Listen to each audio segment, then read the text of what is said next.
بسم اللہ الرحمن الرحیم۔ السلام علیکم۔ دنیا بھر میں آپ جہاں کہیں بھی ہیں، اللہ تعالیٰ آپ کو حفظ و امان میں رکھے، خوش رہیں، خوشیاں بانٹیں، اور پاکستان کو بھی خوشیوں کی ضرورت ہے۔ اس وقت بہت بڑا آئینی بحران پیدا ہوا ہے ملک کے اندر، معاشی بحران پیدا ہوا ہے، پارلیمانی بحران ہے، سیاسی بحران ہے، قومی بحران ہے، اور اللہ معاف کرے کہ اب ایک بحران سی پیک کے حوالے سے وہ بھی نظر آ رہا ہے۔ کل کا کراچی کا واقعہ آپ دیکھ لیں، اور ان سارے بحرانوں میں دو چیزیں، باقی سب چیزوں پہ بحث ہو رہی ہے، دو چیزیں یوں لگتا ہے کہ وہ پریکٹیکلی لاوارث ہو گئی ہیں۔ ایک آپ کا آئین ہے، یہ کتاب، اس کی ہماری سوسائٹی میں، ہمارے نظام میں لگتا ہے کوئی جگہ باقی نہیں رہی، وچ از ویری انفارچونیٹ۔ بہت عرصہ پہلے ایک جو صاحب تشریف لائے تھے آئین کو معطل کر کے، اور انہوں نے کیا کیا تحفے دیے، ہیروئن کی صورت میں، کلاشنکوف کی صورت میں، اور بے شمار دوسری بیماریاں ان کے دور میں، ان کے 11.5 سال کے عرصے میں آئیں۔ انہوں نے کہا تھا یہ تو چیتھڑا ہے کاغذ کا، یہ لفظ استعمال کیے تھے، کوٹ ان کوٹ، یہ میں نہیں کہہ رہا۔ آج مجھے پہلی دفعہ 4 اشروں کی وکالت کے بعد ایسا لگ رہا ہے کہ پتہ نہیں وہ پیشن گوئی کر کے گیا تھا وہ اس وقت کے جو حکمران صاحب تھے، یا یہ اس کو پتہ تھا کہ کیا ہو رہا ہے، ایکچولی کیا ہو رہا ہے، باہر سے کس طرح سے سازش ہوتی ہے، اور کس طرح سے اس سرزمین کے اوپر اس کے میر جعفر اور میر قاسم۔ اور ویسے میں آپ کی اطلاع کے لیے عرضی ہے کہ میں نے شروع کیا ہوا ہے کچھ لکھنا بھی، بہت جلد وہ سامنے آئے گا آپ کے، تو اسی چینل سے ہم آپ کو وہ دکھانا بھی شروع کریں گے، بابر وانس لائبریری سے۔ بیسکلی ماں ہوتی ہے، بیسکلی دھرتی ماں ہوتی ہے، جس کی آغوش میں سے اللہ رب العزت نے ارشاد فرمایا سورہ الرحمن میں کہ کھنکتی ہوئی مٹی میں سے، پٹھواری لینگویج میں اس کو کھینگر کی، آپ یوں کریں تو وہ بجتی ہے، پھونک ماریں تو آگے سے آواز نکلتی ہے، بڑے بڑے پتھر ہیں،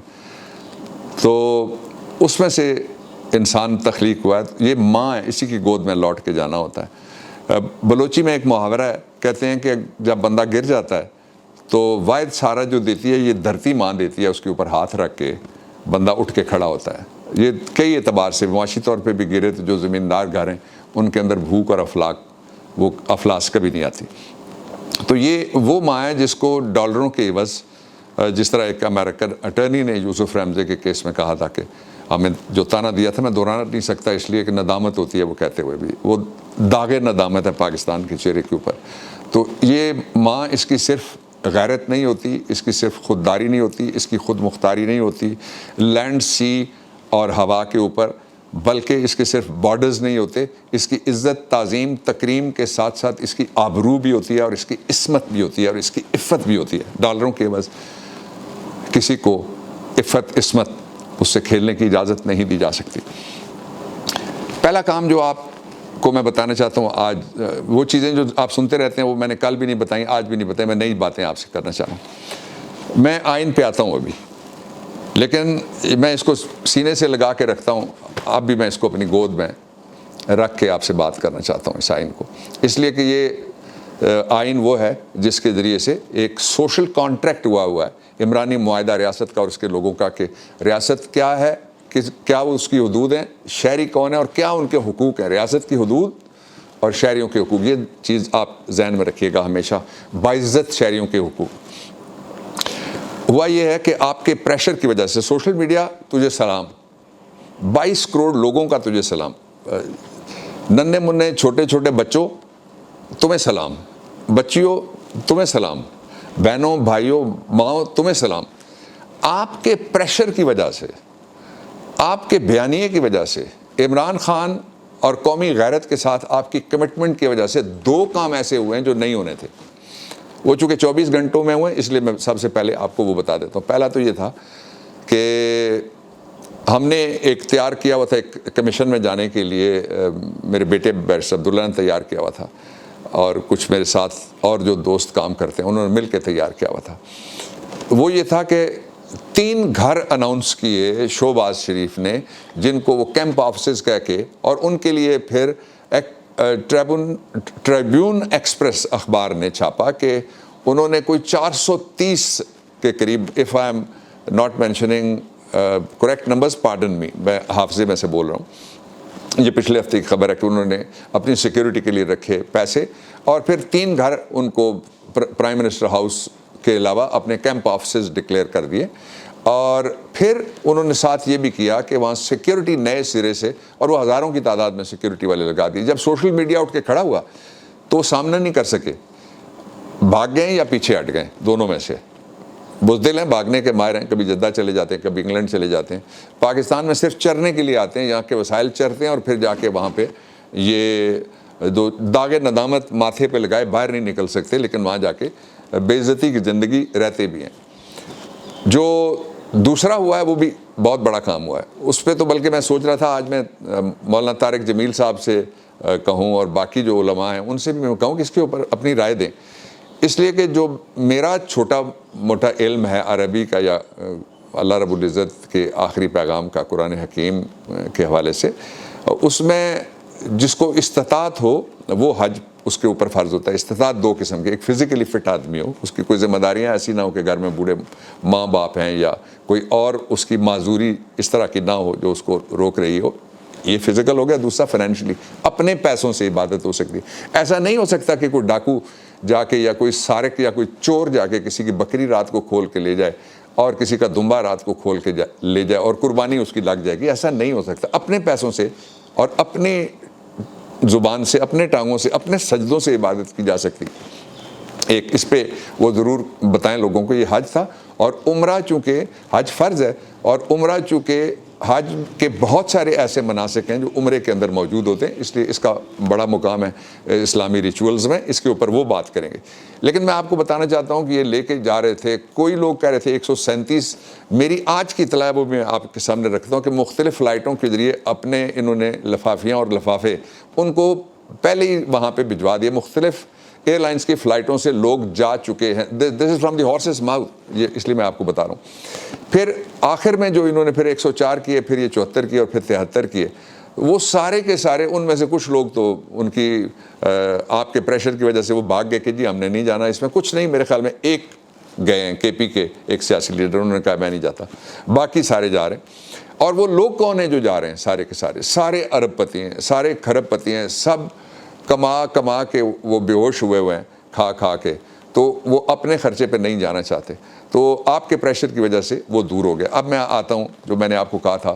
کہ ملک کی معیشت کے بارے میں 3 باتیں آپ کو۔ چینی مہنگی ہو گئی ہے، آٹا مہنگا ہو گیا ہے، ساؤتھ کے کسی ٹریکٹر والے سے پوچھ لیں، ڈیزل کا بحران آیا ہوا دیہات میں، ساؤتھ میں خشک ہیں ٹریکٹر، نہیں چل سکتے، ساؤتھ پنجاب کی میں بات کر رہا ہوں۔ اس کے ساتھ ہی ہر چیز میں اضافہ ہو رہا ہے مہنگائی میں، اور یہ کہتے ہیں کہ ہمیں پیسے ملیں گے، اس کے عوض ہم اپنی آبرو اور اپنی عفت اور اپنی جو وطن کی عصمت ہے اس کو ہم فروخت کرنے کے لیے تیار ہیں۔ ایک بحران جو آئینی اور قانونی ہے وہ آئین کے آرٹیکل 48 سے شروع ہوتا ہے۔ آئین کا آرٹیکل 48 یہ کہتا ہے کہ اس کا جو 1 ہے، یہ میں آپ کو دکھا دیتا ہوں، اسکرین پہ بھی ہم دکھائیں گے تاکہ آپ کو پتہ لگے کہ آپ کے آئین کے ساتھ کیا ہو رہا ہے، اور کیا یہ جنرل ضیاء صاحب کے کہنے کے مطابق ایک کاغذ کا چیتھڑا ہے یا ابھی بھی آئین ہے۔ یہ فیصلہ میں آپ پہ چھوڑوں گا، اس کے اوپر میں کامنٹ نہیں کرتا۔ آرڈر چونکہ کورٹ نے کیا ہے اور ایک اور بھی ایکسرسائز ہوئی ہے وہ بھی پبلک ہے، اس لیے میں اس کے اوپر فیئر کامنٹ آپ کے سامنے رکھنا چاہتا ہوں صرف۔ تو یہ کہتا ہے کہ in exercise of the function the president shall in accordance with the advice of the cabinet اور the prime minister، وہ اپنے کام کرے گا۔ کام کیا ہوگا کہ اس کو ایڈوائس کی جائے گی۔ ایڈوائس آئی کہ بڑا جو ملزم ہے بھاگا ہوا، اس کی آج تاریخ تھی، اور ایک طرف کہا جا رہا ہے کہ اس کے بیٹے کو بھی آج ہی یعنی 24 گھنٹے کے اندر اندر کل صبح اتنے بجے سے پہلے یا گورنر یا کوئی اور کو صدر بھیجے تاکہ اس کو اوتھ دی جا سکے، اور دوسری طرف وہ اسی شہر کی اپنی عدالتیں جن کے اندر ان دونوں باپ بیٹے پہ فرض جرم لگتی ہے لاہور میں، وہاں جانے کے لیے تیار نہیں ہے۔ تو میں نہیں کہہ سکتا کہ انصاف اندھا ہے، میں نہیں کہہ سکتا کہ قانون بہرا ہے، میں نہیں کہہ سکتا یہ موم کی ناک ہے، میں نہیں کہہ سکتا کہ یہ نظام ان کے گھر کی باندھی ہے۔ میں صرف اتنا کہہ سکتا ہوں، کیا یہ کھلا تضاد نہیں ہے؟ آپ اس پہ تبصرہ کیجیے گا۔ دوسرا، اس آئین کا جو پرووائزو ہے، اس کا ایک حصہ جس پہ میں ابھی آپ کے سامنے انگلی میں نے رکھی ہوئی ہے، یہ کہتا ہے کہ یہ آئین صدر 15 دن میں سمری کا فیصلہ کرے گا۔ سمری کو ابھی 15 دن کیا 7 دن بھی نہیں ہوئے، پھر صدر کو اس کو اگر کوئی قابل اعتراض بات ہے وہ بھیجے گا کیبنٹ کو یا پرائم منسٹر کو، وہ پھر ریکنسیڈریشن کے بعد وہ صدر کو بھیجیں گے 10 دن میں اندر، پھر یعنی ٹوٹل 25 دن میں صدر کا اختیار ہے کہ وہ فیصلہ کرے گا۔ کل تبصرے کیے گئے صدر کی کرسی پہ، ذات پہ، ان کی عزت کے اوپر، وہ بھی میں چھوڑ دیتا ہوں، اللہ کی عدالت کے اوپر چھوڑتا ہوں۔ پاکستان میں کوئی دوسرا ایسا فورم ہوتا تو شاید صدر وہاں چلے جاتے، حالانکہ صدر آئین کے آرٹیکل 50 کے مطابق پارلیمنٹ کا پہلا حصہ صدر، دوسرا سینٹ، تیسرا قومی اسمبلی ہے۔ آخر میں لکھا ہوا ہے کہ یہ سمری جو ایڈوائس والی ہے، یہ ذرا دیکھ لیجئے گا، اس کے بارے میں کسی عدالت کو لفظ یہ ہیں The Prime Minister or Minister of State shall not be required into President Samed or by or any tribunal or any other court or the authority. لیکن مقدمے ہیں کہ دھڑا دھڑ چلتے ہی جا رہے ہیں، اور ان کی رفتار جہاں شہباز اور اس کا بیٹا آتا ہے اور ایک سائیڈ آتی ہے وہاں تاریخیں پڑھ جاتی ہیں، دوسری سائیڈ آتی ہے تو گھنٹوں کی، منٹوں کی، روز و شب کوئی تفریق نہیں، کوئی قید نہیں، کوئی پابندی نہیں، کوئی استثناء نہیں۔ آخری بات، قرض سے ملک بھی چلے ہیں کبھی، زندہ قوموں کا یہ شعار نہیں، بین السطور یہ ہے کہ قرض کوئی فخر کی چیز نہیں ہے، اور وہ قرض جس کے عوض وہ 6 ارب ہوں یا 8 ارب ہوں، ملک کی ناموس اور 22 کروڑ لوگوں کی خودداری جاتی ہو، اے طائر لاہوتی، اس رزق سے موت اچھی جس رزق سے آتی ہو، پرواز میں کوتاہی۔ ہم اپنے کام میں کوتاہی نہیں کریں گے، یہ قوم کوتاہی نہیں کرے گی، عمران کوتاہی نہیں کرے گا۔ قوم، عمران، یوتھ، باشعور عوام، 22 کروڑ لوگ، ایک پارٹی نہیں، اس وقت 70 سے 80%، 85% پاکستان ایک طرف کھڑا ہے۔ انشاءاللہ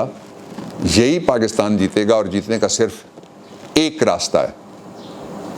الیکشن کی تاریخ دو۔ خوش رہیے، اپنے ارد گرد لوگوں کا خیال کیجیے، اللہ تعالیٰ آپ کو اپنے حفظ و امان میں رکھے، پاکستانیوں کو جہاں جہاں پاکستانی ہیں، پوری امت کو، عالم انسانیت کو۔ پاکستان پائندہ باد۔